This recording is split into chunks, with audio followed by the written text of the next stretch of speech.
VSiN, the sports betting network. The numbers told the story, they always do. It's one of those idiots who believe in analytics. This is a numbers game with Gil Alexander on VSiN. Good Thursday morning to you. It is a numbers game at VSiN, the sports betting network. VSiN.com, Game Plus, iHeartRadio, YouTube TV. However you take it a sip, we appreciate it. It's Gil Alexander. It's my buddy Kelly Bidley.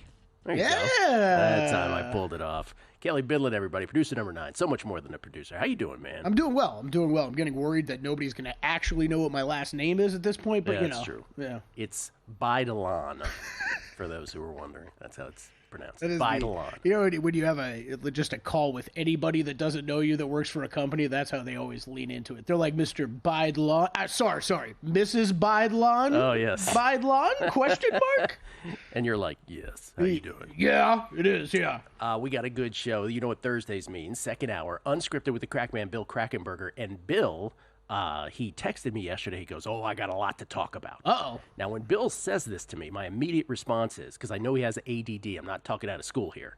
He is a victim of bad ADD. I'm like, write it all down, Bill. Yeah. So we'll see if you wrote it all down. Okay. All right. So Bill for a full hour with stuff that he wants to talk about coming up. What bad thing happened to him in a casino this week? I don't know. That's what I'm going to go with. Zach and Crack, part of the Zach and Crack show, of course. Zach Cohen's coming up, our VSiN senior editor, to talk all things football. We'll see if he has any tennis as well. And then we'll talk Davante Adams next team odds. Jordan Sherwood will be here to talk UFC 307. Looking forward to it all. I do have, by the way, I have a tennis play. Usually when the swing is in Asia, the way the time that these matches are played are at an awkward time where it's, again, very late here Pacific time, but not so late that it's in the overnight that sometimes we get some drift and we can announce them on the show. We went 2-2, by the way, on the ones at VSiN.com/picks last night, so you didn't miss anything. And one of them, by the way, was Yulia Starobutseva. Oh, I love her. Who was almost a $5 dog against Coco, and we got the first set, and then she got beat.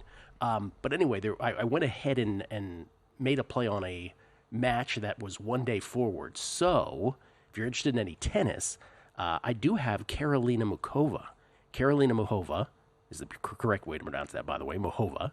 Got her at plus 167 against Aryna Sabalenka, and also took her to win in Beijing at plus 750. I don't know why it says plus 701 there, but plus 750 is the correct number on Karolina Muchova. So here's the thing. Is Sabalenka awesome on hard courts? Yes, but if you look at the data, Muchova's raw numbers on hard court are as good or better. This should be closer to a coin flip at plus 167. It's a must play, and then it follows. You got to take her on to win this tournament. I believe we're in the quarters at this point. In Beijing. Yeah, quarters today. Muchova against Sabalenka. It's plus 155 now. I'd still play it at that price, quite frankly, but that's late night tonight if you're interested in some tennis. Baseball, before we get to Thursday night football. Baseball. Yesterday we hit on the Tigers. Not only, of course, the game at plus 157, but also the Tigers complete the sweep. So what we ended up having in the wild card round was 3-1 in picks, which was just under 2 units of profit, and then 2-1 in the series prices, which was just under 1 unit of profit. What got us? The Baltimore Orioles. Now, you know, the Royals are kind of my team. I had them most wins in the month of July, and for whatever reason, I sort of figured that last Orioles stretch in New York, I was like, okay, the Orioles they're gonna get this done against the Royals, as much as I love the Royals. And if you had told me that the Royals would score 1 run in Game 1 and 2 runs in Game 2, I would have been like, oh, all the better. Nope, wasn't enough for the Baltimore Orioles, who now continue their postseason futility. Yesterday was at their 10th straight as a franchise now. 10th straight postseason loss. Talked about this a little bit yesterday, how since the Robbie Alomar teams of 96 and 97, the 96 team being the Jeffrey Mayer game in Yankee Stadium, that team, with Tarasco in right field, don't get me started.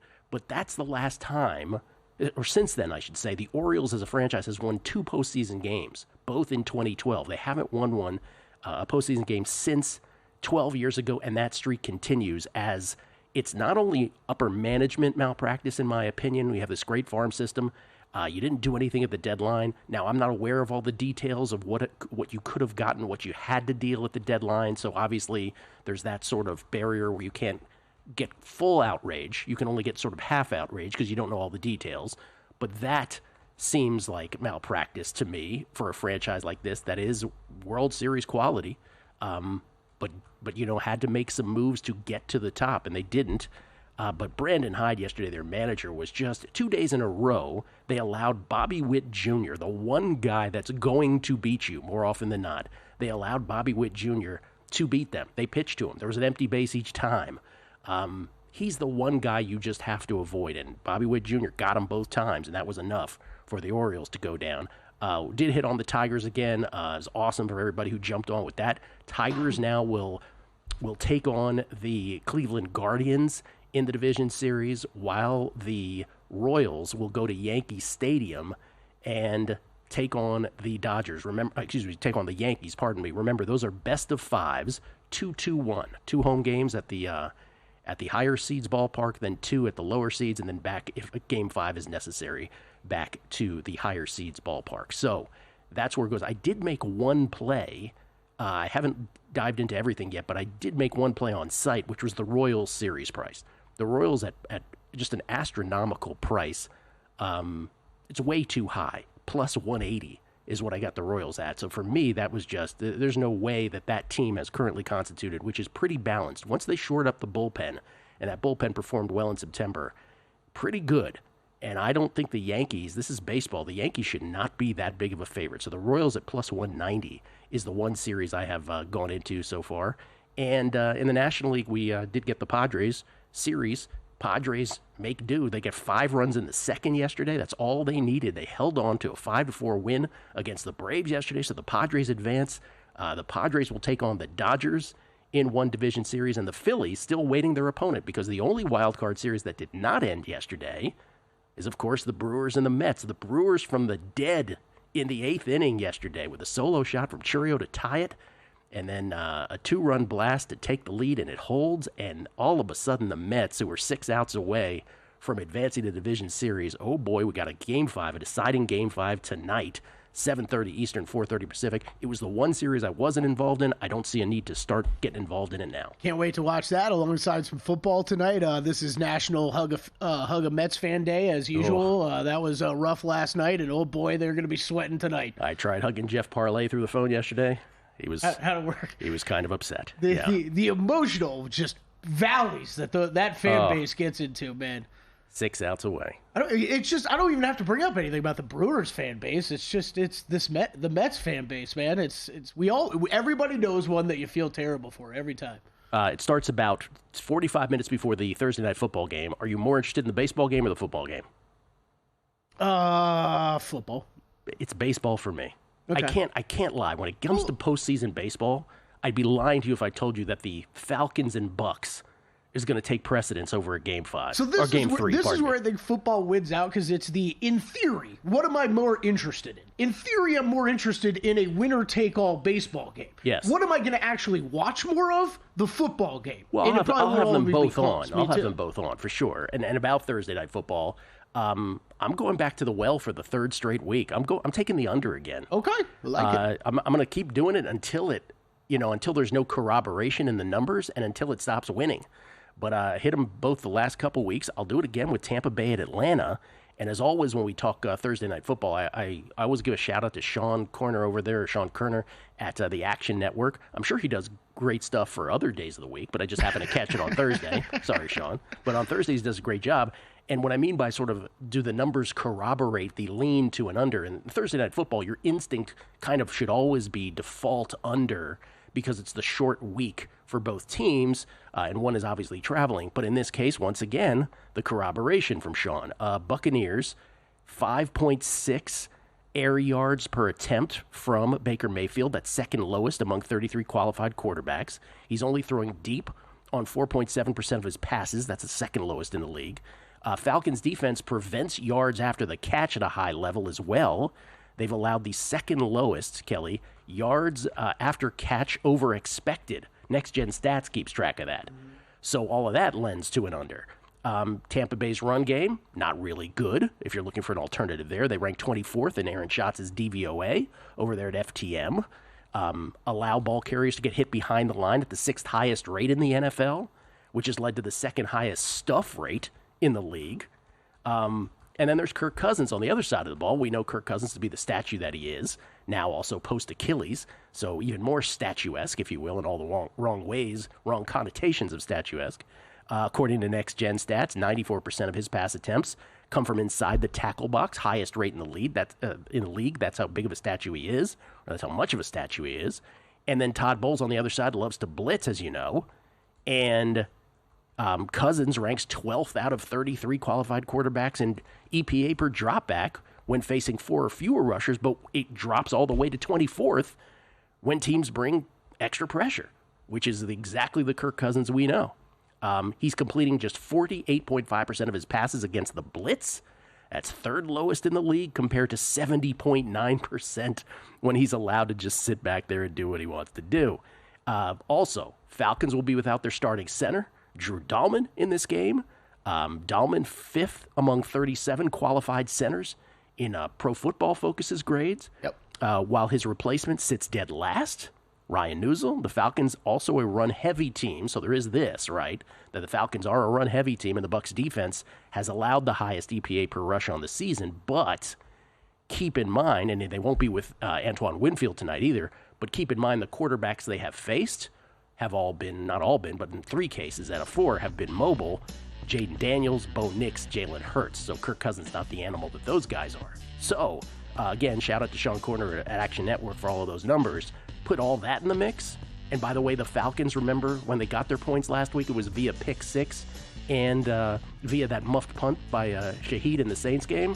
Give me the under tonight. Falcons and Saints, Thursday Night Football. We'll come back. Zach Cohen, his thoughts on football and more next. Time. There's nothing more valuable.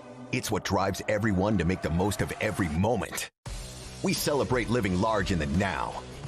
In a city where time disappears, we create experiences that electrify the soul and memories that will last forever. We go big, we go all night, and here, everyone is invited.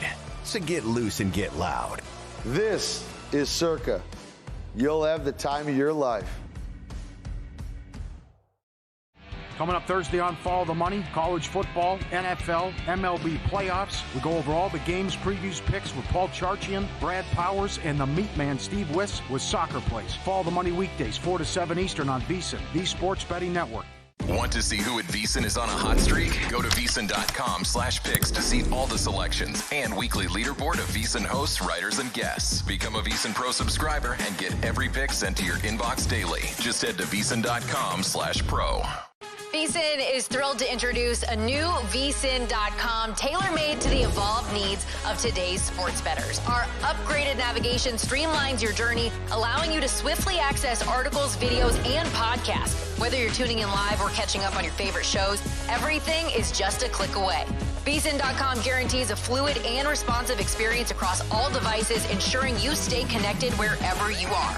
We have enhanced tools such as our betting splits and expert picks, and introduce innovative features like parlay and odds calculators, all designed to make you a sharper bettor.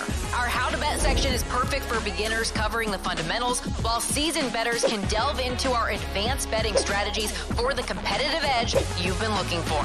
Sign up for free on VSiN.com or become a VSiN Pro subscriber, where you can unlock unlimited access to every tool, expert picks, and insight that make VSiN the sports betting network.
Game on VSiN, the sports betting network. A Numbers Game has a special offer this week only. You can score 40% off our football season special when you use promo code ANG. Sign up now, get full VSiN Pro access to everything we do from now through the Super Bowl, including daily best bets with a leaderboard showcasing the top pros and their impressive ROI, 19 hours of live programming, proven betting systems, exclusive betting splits, that and more. Save 40% off the football season special this week only when you sign up and use promo code ANG. ANG is an A Numbers Game. This offer expires October 7th. That's just 4 days away, so do not wait. Don't hesitate. Can't think of anything else that rhymes. Go to VSiN.com/subscribe to sign up now. That's VSIN.com/subscribe. Hey, you want to read some tweets? I'll read some tweets. We get tweets at Beating the Book.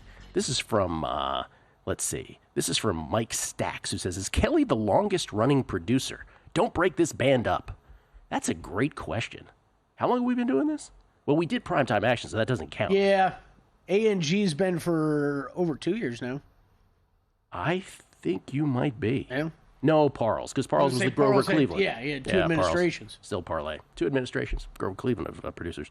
David Chalafor, I do declare it's Thursday with the Crackman and the Megapod. Let's go. Yes, Megapod after the show. Who you got today? Cleve TA. Nice. Continuing with just great Megapod guests. Cleve is going to join us on the Megapod with Todd Wishnev and Will Hill.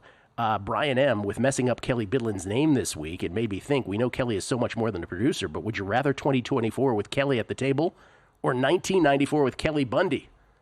Sorry, Kelly Bidlin. I'll take Kelly Bundy. 1994. Let's see. I think you'd still take Kelly Bundy. I actually referenced this yesterday. Giuseppe Betta.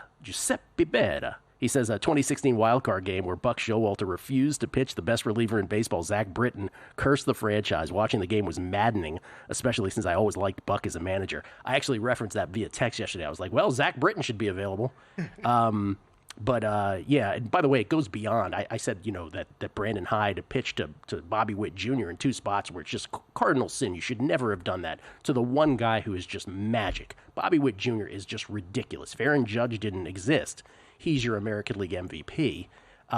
Rufus Peabody, our buddy, who's one of the best, if not the best sports bettor of his generation, he is he's not a fan of any sport team really, except for, we grew up in the same area. He is a monster fan of the Skins and more so the Baltimore Orioles. We're again, even though Rufus is a little younger than me, we're of the generation of Washingtonians that were too young for the Senators and too old for the Nationals. So we're all Orioles fans. And he was going, I've never seen Rufus act like this before, ballistic yesterday, talking about Brandon Hyde. And he was talking about more than just the Bobby Witt Jr. stuff. He was talking about pinch hitting for the wrong person, also using your best reliever in the was it the 5th inning yesterday? So it was just, he was just going nuts about everything. It's really the only team I feel like I ever see him go crazy about. He loves the Orioles. That's awesome. Loves the Orioles. Let's see. Bobby Knuckles says, can we flip this and do unscripted with Zach and betting on crack? Well, let's see if Zach Cohen, if unscripted with Zach Cohen ends up being something. Zach Cohen, VSiN senior editor right now, senior writer, joins us, courtesy of the Progressive guest line. You can follow him on Twitter at bettingonx. We always love when Zach joins us. Look at him with his Wisconsin. Is that a Wisconsin T-shirt you got on there? It is. Yeah, I'm still showing some pride, even though this has been a really trying season so far. Yeah. When you're on, I always love to start with tennis before we get to football. Obviously, it's the tours. Both ATP and WTA have been in Asia. We're in Shanghai. We're in Beijing still on the ladies' side. The whole weeks have been so strange. Like you had a Sinner Alcaraz match in the middle of a week. It's been very, very weird for those of us who follow tennis. Do you have anything in tennis today? I do. I have 2 plays for tonight or the overnight, whatever it is. I have Holger Rune minus 138 against Matteo Berrettini. This is a matchup that has gone Rune's way over the last couple of matches, with one of them being in Cincinnati, where Berrettini kind of stormed out to an early lead, took the first set rather easily. But from there, Rune figured him out and won in pretty much one-way traffic the rest of the match. Also, Berrettini's coming off an injury last week where he was leading Arthur Fils, who ended up winning the tournament after the first set and had to, drop out of the match with a lead in the match, which you not see very often. So I'm a little concerned about his conditioning this week. It is hot there. It is humid there. So I think this is a really good matchup for Rune and a really good number on Rune, who's just playing a little bit better over the last couple of weeks. And then I also went with Wu Yibing plus 130 against Nicholas Jari, who is 1-9 in his last 10 matches, has had a really, really tough year in and out of the tour with injuries and just has not been able to find a rhythm. Wu is a player that is really highly talented, has a lot of power from the baseline. He had an injury himself that kept him out of action over the last couple of years, but he's back now. He's 8-4 this year with some of those matches coming at the challenger level. Played really well in a win over Sumit Nagal and is playing at home. So I think he's comfortable, and I just really like the number at plus 130. Yeah, for those who missed it, by the way, I have not looked at Shanghai tonight, so I don't know if we match or don't match on any of these. But just for people who missed it, they know you're on Rune. By the way, Holger Rune. What's the full name, Kelly, again? Holger. Oh, man. Vitus Nadskov Rune. Sorry. All right. I thought he would get that. Failed. And then because it was a little maybe people missed it. You are fading Nicholas Jari and you are taking Yibing Wu. Yibing Wu. That's Y plus 130. Yeah, Yibing Wu, and I think you actually say Wu Yibing actually. So that's who you're on. Yep. 2 tennis matches in Shanghai. Okay. Let's go to the National Football League. Anything on tonight's game, first of all? I had a slight lean on the Buccaneers, and I also like Rachaad White to go over 19.5 receiving yards. That's probably the play that I would make, the player prop. I just think that, they're playing Bucky Irving a little bit more. He's definitely going to factor into this backfield a lot more moving forward. He's just been great. But Rachaad White's just such a proven pass catcher. He's had a lot of success against the Falcons in his career. He's gone over 20 yards in 3 of his 4 meetings with them. Some of those have not even been close, and White's just a player that I see them looking to get the ball to for some easy completions in this game. Just the Falcons have struggled a little bit to cover opposing running backs out of the backfield. So I really like this matchup. That's a really low number too for a guy that can easily go to 50 receiving yards if I had to say. So I like that one, but I also do like the Bucs because look, these are 2 teams that have been relatively similar defensively this season, but Tampa's top 10 in offensive EPA per play. Atlanta's nowhere near there, and I just kind of think that this Falcons team could be sitting at 0-4 right now. They've had a lot of really good luck so far, beating the Eagles in a game where Philadelphia gifted them a win and, winning on a muff punt last game where they didn't score a single offensive touchdown. I don't think this is a great football team. I think Tampa Bay is. Anything on Sunday? I have the Vikings money line minus 140 in that game against the Jets, and it's almost scary to me how low that line is given what we've seen so far. I just think that Minnesota is top 10 on both sides of the ball, and I really trust that defense going up against a Jets offensive line that was miserable last week. They couldn't block for Breece Hall at all. Aaron Rodgers took a lot of hits. They committed 5 false start penalties. That's something that I could see them cleaning up this season, maybe after this week, but not on a short week where you're flying over to London. That's going to be really difficult for them to clean up. And I think that the Vikings are going to be able to move the ball on the Jets defense. Maybe not a ton, but Darnold's had a good season. O'Connell's just been, dialed in with his play calling. And this is kind of a revenge game for both of them, with Darnold being, failed by the Jets organization and O'Connell cut on Hard Knocks by the Jets organization. Yeah, what is your general London sort of philosophy? And maybe there's, even after all these years, maybe there's not enough big of a sample size to even draw a conclusion. But I'm curious, do you go into London games thinking, okay, this should even the playing field somewhat between the team that I feel is better versus the team that I don't feel is as good? In other words, the travel sort of mitigates that difference. Or do you think that is not really the case, and it doesn't affect your handicapping in any way? Yeah, it doesn't affect my handicapping all that much. I mean, the flight's not that long. Like I did it myself. It wasn't that bad when I flew from New York to London. I think that where it impacted this game for me is that I think the Jets need some more practice time, and they're not going to get that with losing a day or two where they normally wouldn't. So that's where I kind of think it actually helps the Vikings, which is why I was so surprised to see the line. I do think that one of the interesting scenarios we've seen with London is where a team stays there and plays 2 weeks in a row. That benefits them when they're already there a week. But yeah, I'm not factoring it in as much as I probably should be. And that will come into play with the Jaguars, correct? Yep. The 2 in a row.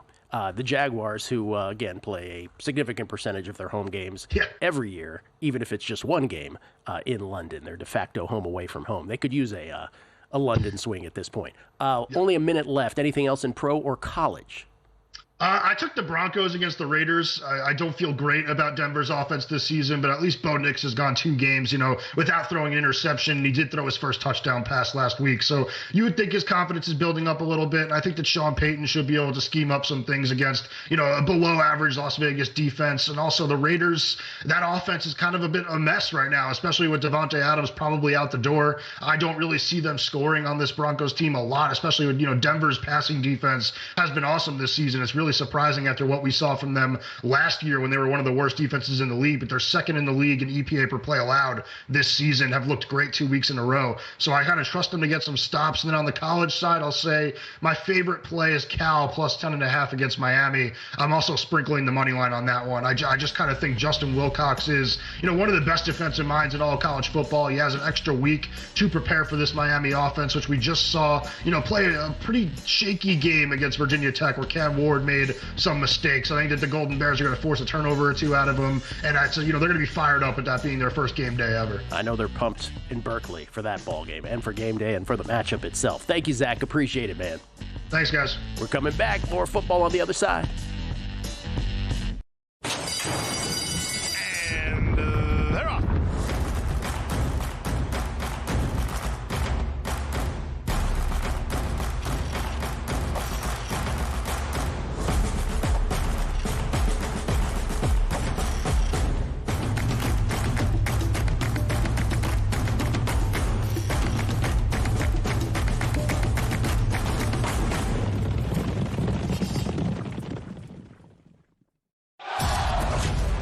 The only thing better than football is the excitement of all the contests.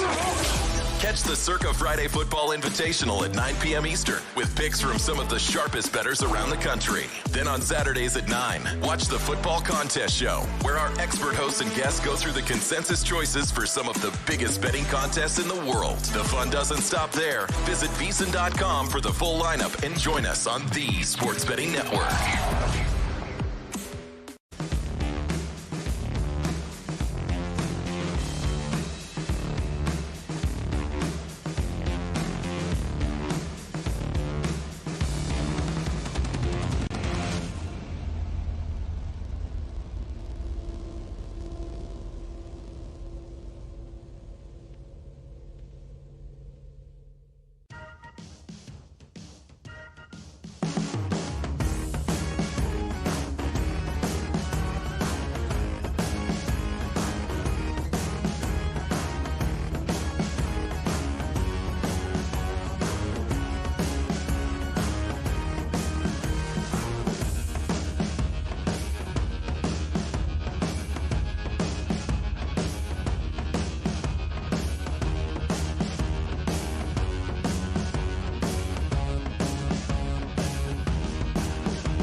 This is VSiN, the sports betting network.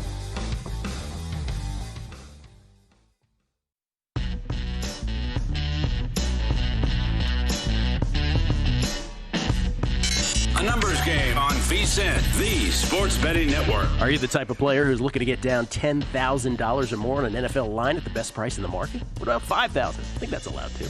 Or perhaps you're looking to get your in-game play instantly accepted. Introducing Sporttrade, the app that's going to change sports betting forever. Minus 104 lines instead of the typical minus 110. Instant in-game betting and a concierge player service. Sporttrade, perfect for those who want a premium betting experience. It is live in New Jersey, Colorado, Iowa, and Arizona. And coming to Virginia this fall. Download Sporttrade. Use code VSiN to earn 10% cash back on each wager in your first week. Terms apply. Got to be 21 years or older to play. And if you or someone you know has a gambling problem and wants help, call or text 1-800-GAMBLER. Skill Alexander, Kelly Midland is here as well.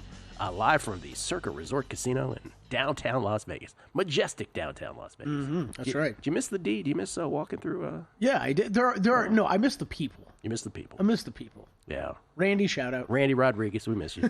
We do. We miss Randy. Yeah. That was good people. All of them helped us, especially when we were first getting there and getting set up and everything. So. Yeah. And the crew that's still there. Marlon, Chris. Matt, Larry, all those guys. Man. Do miss them. But, we'll make new friends. Right. Except we're in the studio. We don't talk to anybody out here. Except for I did spot the guy before the show who was over at the D every day grabbing sheets in the morning that is now at Circa for some reason. Not here anymore. Okay. Yeah. We get tweets. I don't know if you know this. At Beating the Book. Always appreciate the feedback. Troy Beal. Remember when it was our obligation to bet on the Nationals? That's what I used to call it during the when the 2019 World Series was happening. I called it our obligation to bet the Nationals. Good memory, Troy. He says, I think it's happening again with Detroit. You want to give me plus money? It's baseball. Take it. Troy from Illinois. And what I said to Troy was, I don't think we're at obligation level yet. But so far, so good. Man, I brought up Mets fans earlier. Anybody checked in on Sport? Hopefully he's doing okay. Well, he's a Tigers fan. He's excited. No, I know. We were texting yesterday. He's got to be pumped. Over the moon. This is from Mario Cordova. He says, hey, Gil, my white button-up top 3 unbuttoned like you is now covered in coffee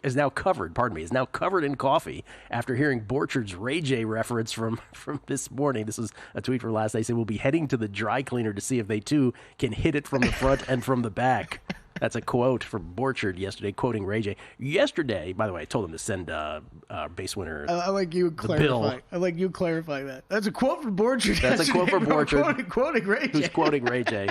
You could send This is not Gil saying this on air. Send Borchard your dry cleaning bill. Michael Burns, he said, just listen to the replay on my way home from work, just about wrecked. Talking about Borchard as well. He also adds he's a national treasure, Mark Borchard. Mark Borchard, in one segment yesterday, referenced Air Supply, Jethro Tull, and Ray J. 3 different radio formats in one segment. Gil and I rarely get derailed on a show. We almost did yesterday. We almost both lost it, I think. When he was referring. How did he get there, you ask? I brought up the 2015 Royals. Yeah. And because they started really the way they constructed their pitching was from the back to the front because they didn't have the payroll to get really marquee starting pitchers. They had that 7, 8, 9 with was it Herrera, Davis, and Holland back in those days, and they won the World Series. This is the first time I remember looking over at Gil thinking he was going to lose it, and then I had to do this while he was talking to Mark. I had to turn around because I was laughing so hard. I didn't want Gil to see me and start cracking up. Again, only funny because it's Mark Borchard. How does he know Ray J? Seriously, how does that guy know Ray J? Rich PSM, great call again, Gil, on those Tigers, and they asked AJ Hinch, how did it feel to beat the Astros, his former club? And he smiled and said, isn't baseball great? So simple and so deep. That is a great response from AJ Hinch. They have become the most hated team in sports. The Astros? Right? Yeah.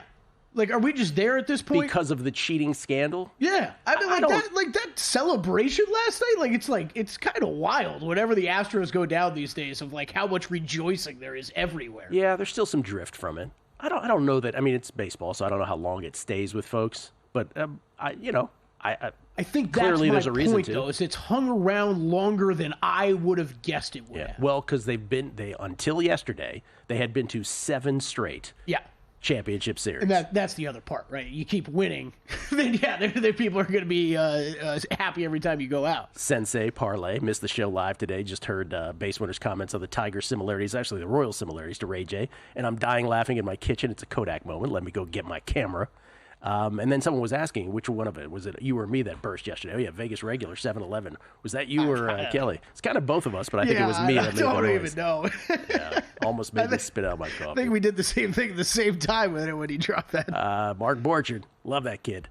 And then Brian Moranian says, I think Gil needs to fill up the barrel. This is talking about the larceny, smooth bourbon.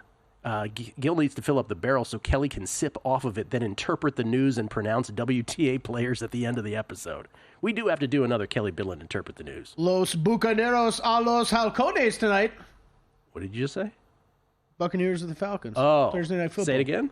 Los Bucaneros a los Halcones. You say loose Buccaneros? What did you say? Los.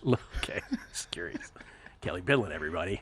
I'm pretty sure Brian Busberger promised me a bottle of larceny bourbon yesterday, too, when we went outside. I'm pretty sure that happened. I'm pretty positive that's exactly what he said. He promised you a few things, I think. That's right, he did, yeah. He did.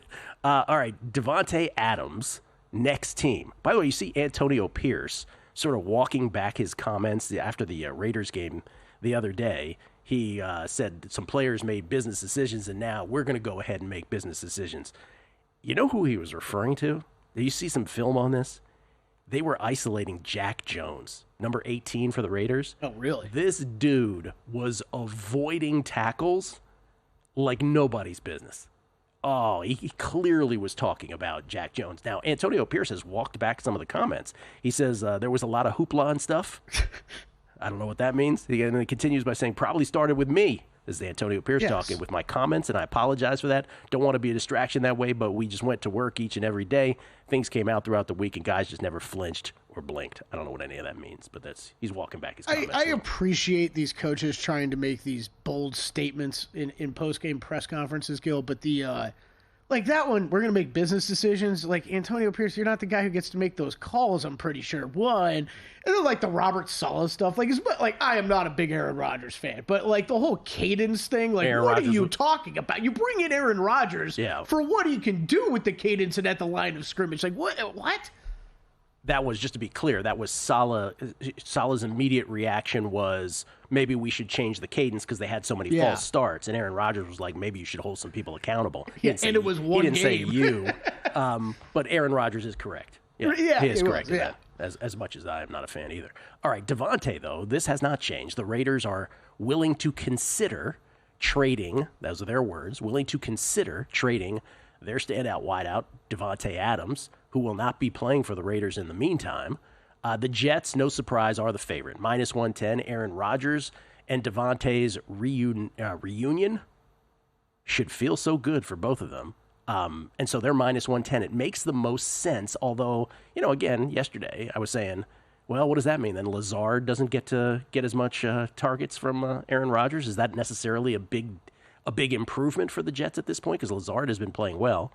Then it's the Saints at plus 275. If the Saints want to take that next step, Davante would be a nice addition in a division that is there for the taking. How about the Steelers? Also wide out starved. You imagine a Davante Adams, George Pickens duo in Pittsburgh? How about a incomparable Terry McLaurin, scary Terry Davante duo in Washington? And I said this yesterday in case you missed it.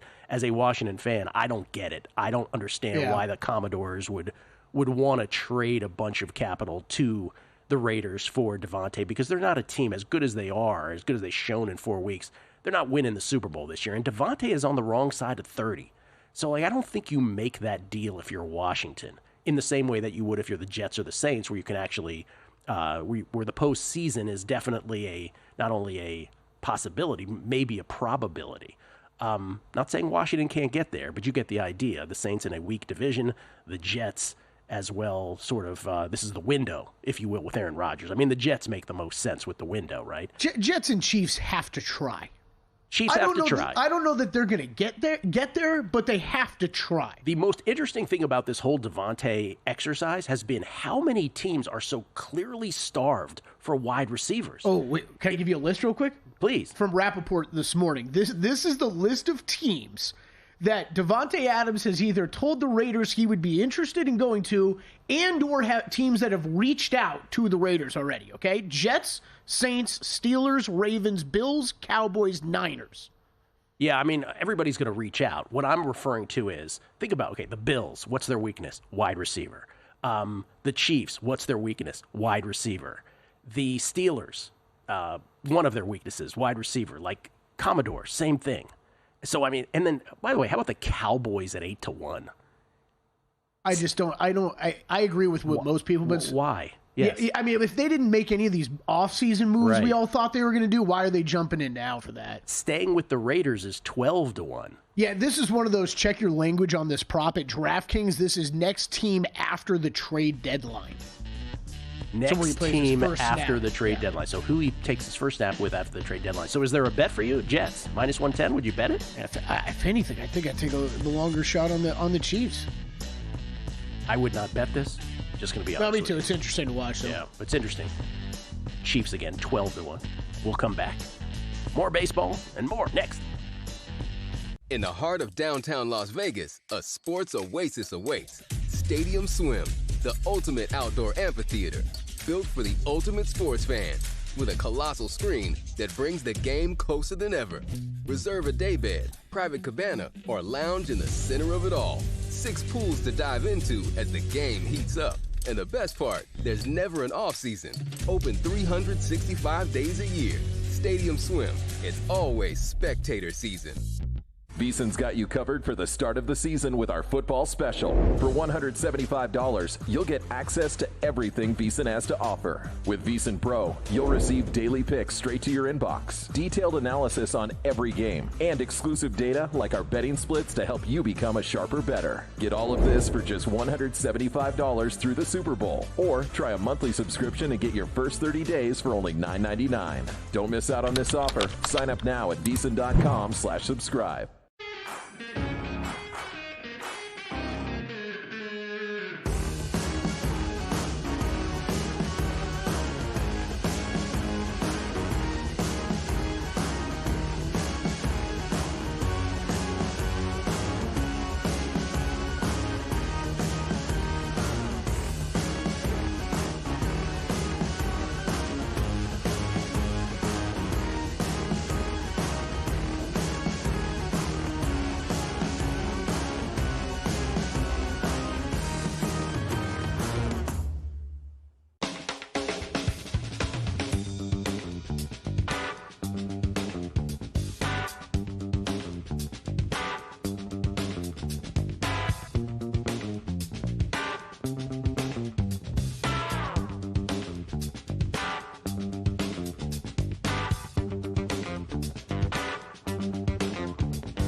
numbers game on VSiN, the sports betting network. Baltimore needs wide receivers. The Rams need wide receivers. I was just going through teams over the break. I'm still going through it. That was the amazing thing about Davante Adams, that whole exercise. Gil Alexander, it's Kelly Bidlin. It's a numbers game right here at VSiN, the sports betting network.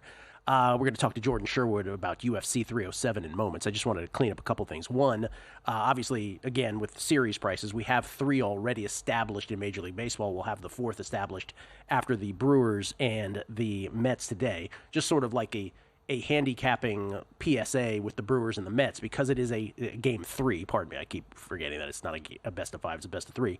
With a game 3, with any deciding game, managers are going to be quick on the hook, so your instinct with props ought to be under. Obviously, the books know that as well, so they're going to adjust for that, but sometimes they don't adjust enough. Not sure if they will have outs props at all, like it. Total outs, but if they have strikeouts, that's a thing to look at. And then in terms of one of the other series, talking about our Tigers, because we have the Tigers and World Series matchups, you know, the calculus for the Tigers bets was in a best of 3, which the Tigers just had against the Astros, Tarek Skubal, the presumptive Cy Young Award winner, he's going to pitch one of those 3, right?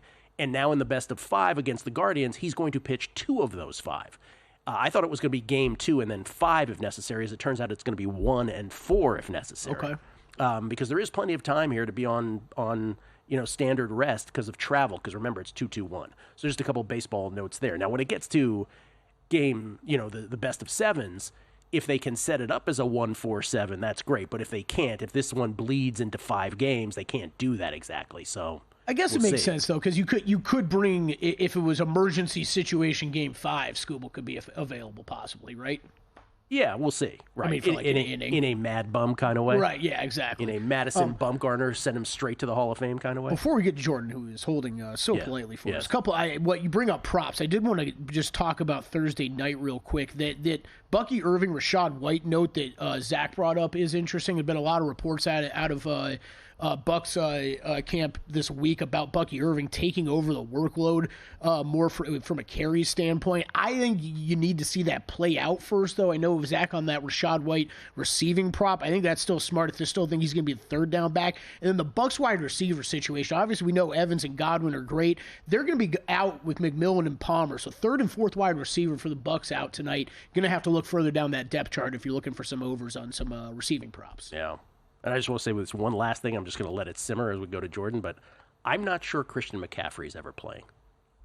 Ooh, well, the season or again? I don't know. Okay. I just think he's back stateside, which makes me feel better. If you have bilateral Achilles tendonitis and you went to Germany, I just wonder. Yeah, the Germany thing is always a little bit of a red flag. Yeah, I just don't know. Seen that in the NBA. It's awfully quiet about it, is all I'm saying. Now, if he appears in 2 weeks, I'm hoping for the best because I'm a Niners guy. Not a Niners guy, but I think the world of that team, and so they're that much more awesome with him. I was actually pleasantly surprised to hear he was back in San Francisco. Yeah. Oh, I did make a Brock Purdy 15-1 bet on MVP. I like it. On the heels of the Aaron Shot segment yesterday as well. Okay, Jordan Sherwood joins us now, courtesy of the Progressive Guest Line for UFC 307 Talk. Jordan, of course, co-host of the Unnamed MMA podcast on ESPN Chicago. You can follow him on Twitter at WoodOnESPN1000. How you doing, Jordan? I'm great, and I'm great because it's Poeton week. In my mind, Alex Pereira is the biggest star that the UFC currently has active on its roster, and we get to see him perform yet again very quickly in another title fight on Saturday night in Utah against Khalil Roundtree Jr. Yeah, and Pereira is a prohibitive favorite. He's a minus 450 favorite in this light heavyweight title fight. Roundtree about plus 385 on the comeback. And, I mean, those numbers appear to be justified. You tell me if that's true. Pereira 3 inches tall. Pereira 3 inches taller than Roundtree. 5-inch reach advantage in what most folks will think will be a stand-up battle. Justified, that line? Yeah, well, that's the point, Gil. It's going to be a stand-up battle. You know, Pereira does not have to worry about takedowns with Roundtree, because he's not doesn't have a grappling or wrestling background, and more importantly, in 10, 11 fights in the UFC, has never attempted a takedown.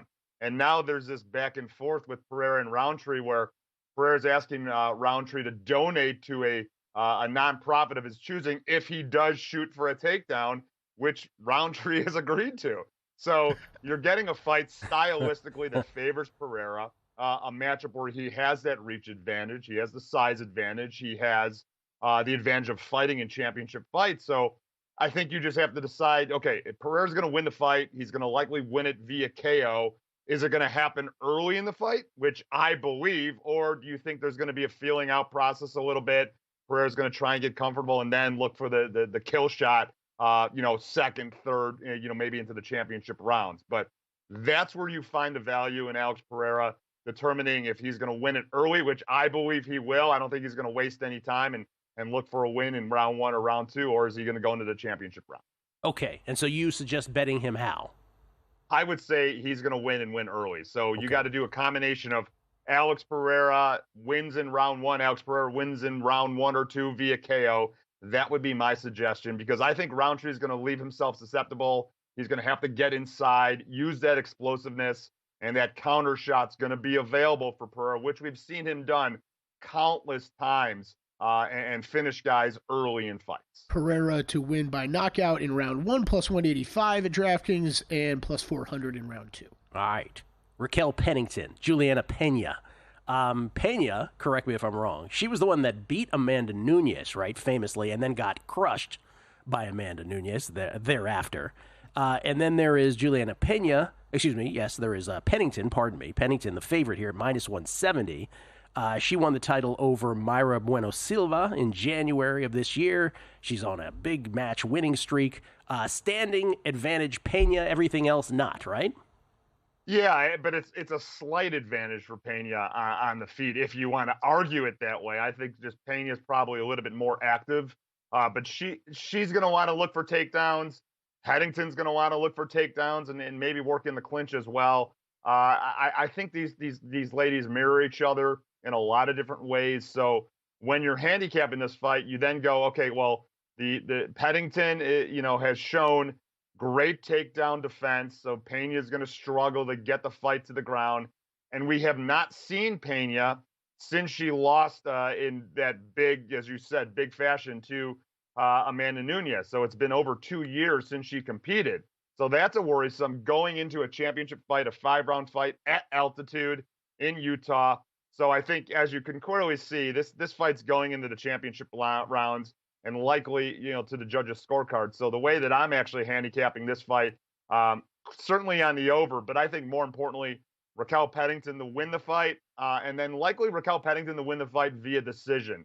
She's just going to outpoint, handle the pressure from Pena, win on the feet, and then get a takedown there and win in many judges' scorecards that she needs to. So you want to add a little bit more value to a Pennington play, her to win via decision would be my recommendation. Pennington via decision.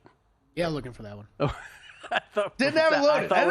I thought we had our price guy right over here. Even money. There we go. Kelly Bidlin, everybody. Sorry about that, Jordan. All right, so now, in addition to those two, you have 3 dogs that you love here on this card. Yeah, it has to do with matchups. I think Jose Aldo, even though, he's getting up there in age and he retired, but then came back and performed brilliantly in Rio.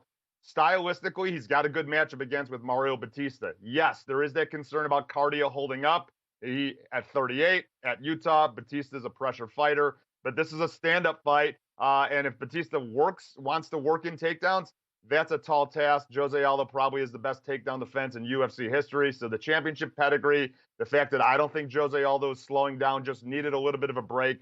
I like him at plus money. The same with Roman Dolidze in his matchup against Kevin Holland. Look, it's a middleweight fight. Holland is a big welterweight, a fast middleweight, but has struggled with guys in the middleweight division that look to take him down. Dolidze is not a great wrestler, but he has that in his arsenal. I think he's going to work that. The concern would be maybe he's just, outsped on the feet, but I don't think. So I like Dolidze plus money.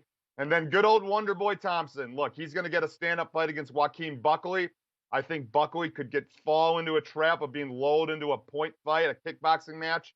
And I just don't think Buckley has the overall power to get Stephen Wonderboy Thompson out of there with a knockout. And I don't think Buckley has the wrestling, which has caused some issues for Thompson of late. So I like Stephen Wonderboy Thompson, likely to win via decision.